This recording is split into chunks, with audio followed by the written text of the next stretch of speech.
Hi, guys and gals of YouTube. I'm putting together a really off-the-cuff video here because my fiance asked me a question this morning that I think is pretty important.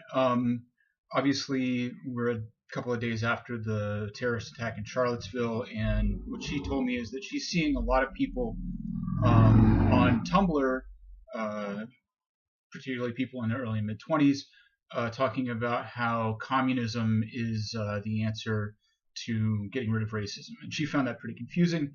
And since I've studied this stuff for a little while, I thought we ended up having a little bit of a conversation where I clarified some things, hopefully for her, and I thought it might be useful to do the same thing in a way that more people could see. Just to lay out where I'm coming from first, and some basic information that I think is important to know. So Karl Marx obviously wrote about economics and history. And there is an important distinction to be made between Marx as a historian or a critic of history or an analyst of history, and then Marx also had a political program which he called communism, and that those are two different things. The ideas of Marxist history are basically that economics and material life have a determining effect on how society is structured. That, like it or not, whether you know it or not, that was such a radical change from the way people had thought about history before, which, basically revolved around how kings struggled for power between themselves.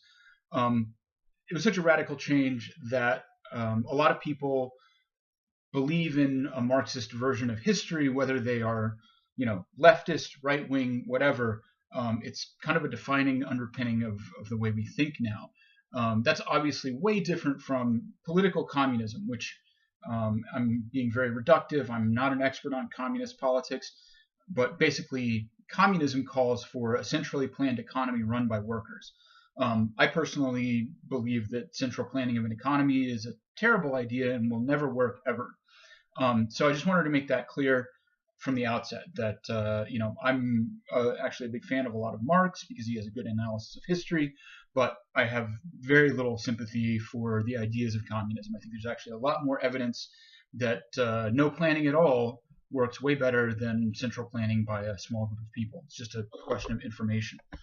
But that's for another time. So there's Marxism, and there's communism. Those are two different things. And then there's another division in the way that we talk about things sometimes where there's a phrase that's going around a lot, cultural Marxism. And this is something that's very confusing to people who don't have a really solid grounding in political history or, philosophy. The point to be made here is that, and by the way, I've written all this down in notes that are over here, and they're in my terrible handwriting, so this is going to be a little bit hit or miss as I go through, just trying to get it out. Cultural Marxism is this idea that actually mostly the people who use that phrase are on the right, and it's critical of call-out culture, identity politics, etc., where people are sort of talking about representation and individual rights based on identity categories. And that's quite a bit different from Marxism in the sense of an economic critique. But there's some history there that we're going to get into. But when you hear people saying that communism would fix racial problems, what they're essentially saying in some derivative form from the original ideas is that by addressing economics, some people believe that you reduce racial tension. By eliminating want and hunger, you reduce people's desire to fight with each other, to form tribes where you're competing for resources based on things like skin color. So that's the basic idea of why Marxists or communists, which are kind of mixed up together, would say that communism is a good way to address racism. Now, you can see why they might think this, and I'm just going to address this in kind of objective terms. These are not necessarily my personal views. This is just the way the argument works. If you look at the U.S. now and historically, there's some evidence for why that might be the case. So today's alt-right, for example, the people who we saw commit this terrorist act and violent protest in Charlottesville, some of them are very privileged and some of them are very middle class, but a lot of racism and discrimination is also clustered among working class whites in what we call the Rust Belt. And those are areas where a lot of jobs have been eliminated by automation. And frankly, and this is a controversial thing, but immigration does tend to drive down wages for people who are in low-skill working class jobs. So that's another aspect of this. And even those people who are privileged, people like Richard Spencer and other white supremacists you see out there in their white polos, a lot of them have been kind of made to think that they're under economic threat from the rise of people in minorities or women. So there is, even for them, an economic aspect to this. It's not new, any of this. American racism is inextricably linked to economics. That's because of slavery. Economic elites, which many of them were slave owners going back to the 17th, 18th, 19th century, they systematically created a lot of the racist ideas that still motivate these white supremacists today. And that's to justify slavery, which that's what made a lot of these people rich, the people who created the ideas and had the power to disseminate them back in the earlier periods of American history. And they also used racism to kind of spiritually bribe poor white people. You might be poor, they would say, but at least you're not black, because being black is the worst thing in the world, according to this system. And so that both split working people from each other, black and white people who had actually similar economic interests, and you can still see that today, but then made everybody think that that slavery was still okay because black people were lazy, violent, licentious, unintelligent, all this stuff. These ideas are all basically mind control, still perpetuated by rich white dudes who died 200 years ago. So these are one examples of why Marxists would argue that economic reform is a way of addressing racism. It's the opposite of what some critics call cultural Marxism, which is so focused on symbolic slights, like representation of non-whites on TV or what have you. Cultural Marxism is a real outgrowth of economic Marxism, but for some pretty weird historical reasons. So when the Soviet Union formed, and after the Nazis took over in Germany, a lot of Jewish, German, and Russian intellectuals from the Marxist tradition were pushed out of those countries. And anti-Semitism in Soviet Russia is another issue for another day. But they came to the U.S. and they were bringing this Marxist tradition with them. But because starting in the 1940s, America was engaged in this fight against communism, you couldn't be an economic Marxist and get a job in a university, for example. So a lot of these intellectuals shifted their focus to thinking about some of the cultural underpinnings and cultural aspects of what Marx wrote about. And the big one for this, for the purpose of what I'm talking about here, was they got really interested in talking about ideology. And ideology is a concept that we're all more or less familiar with now because of the work that these people did, but it's the argument that people in power use ideas and messages and images to kind of impose their idea of what's right, and largely do it to benefit themselves.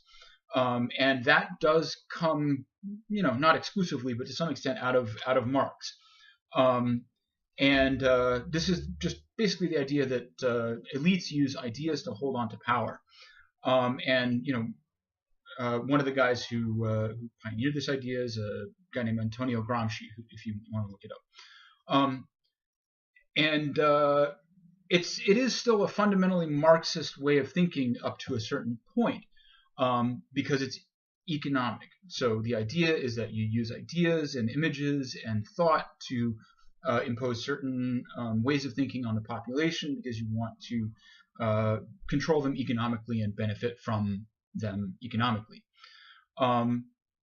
And some portion of the people working on this question of ideology eventually got interested in race and gender and identity, although not all of them, but some of them did, and how culture played a role in ideas of racial inferiority, which, again, to reiterate, all traces back to economics. So it's all about a way of dividing populations and getting people to, say, vote against their economic interests, something that we've definitely seen a lot of in recent years. Now, just to drive this home, let's bring it into the present day. So Marx's vision of communism was fundamentally tied to the Industrial Revolution. He saw 150 years ago that machines would eventually wind up making a lot of money for the people who owned them. They were efficient, they needed fewer and fewer workers as technology advanced, and they would leave workers themselves with less and less money and less role in the economy. We're about to live through that 110%. We're seeing automation, artificial intelligence, displacing workers in huge numbers. If things take their natural course, we're going to see increasing stratification of incomes. We've already seen a lot of it. So that's the economic roots of what we call the Rust Belt. And, this is a controversial stance, but a lot of people believe that there is and always has been an economic element to American racism on a day-to-day level. People see the advance of minorities as a threat. But right now, automation has already created these huge zones of economic desperation where, white supremacism really thrives these days. It's only going to get worse as artificial intelligence, driverless cars, etc., eliminate more jobs. And again, to take a somewhat controversial stance, I think that the Democratic Party has really not been good on addressing the reality that immigration does have an impact on the pay rates of a lot of those working class jobs. So that's for another day. But that's why this thesis is why a lot of thinkers in the tech world support this thing called a universal basic income. And it has a ton of problems, but it is undeniably fundamentally influenced by Marx's economic ideas. Not communism, remember, but the underlying economic theory. You can easily imagine how it would have implications for dealing with race. In one scenario of the future, you have basically Thunderdome. Nobody has jobs or money, and they're all fighting for survival, except for a few very wealthy people who own the robots. In the other possible scenario, and I'm talking about universal basic income, not communism. In the other possible scenario, the people who own the robots are still incredibly wealthy, but everybody else benefits too, at least to the extent that they're not starving. So think about those two scenarios and think about which of them is more likely to breed tribalism, racial hatred, etc. It's still not communism or anything like it. It's not centrally planned. You just redistribute things. Under communism, the robots would be owned and managed collectively or by the state or by workers' councils or whatever. Again, I don't happen to personally think that's all that feasible. But that's a topic for another time. The main point is that when Marxists talk about economics and race, what they're saying is that by providing security for everyone, by reducing competition for resources, you make racism less attractive for those at the bottom, and less useful for those at the top who are trying to manipulate those at the bottom to advance the economic interests of the rich. You don't have to buy into communism or even very much of what Marx himself wrote to find this pretty compelling.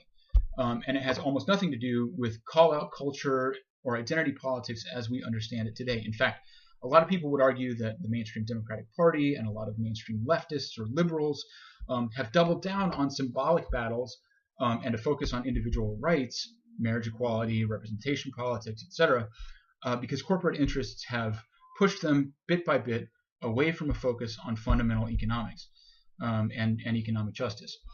So that's just my little rant on the question of cultural Marxism versus communism versus liberal identity politics, and what it all has to do with some of the racism that is clearly still a serious problem in America today.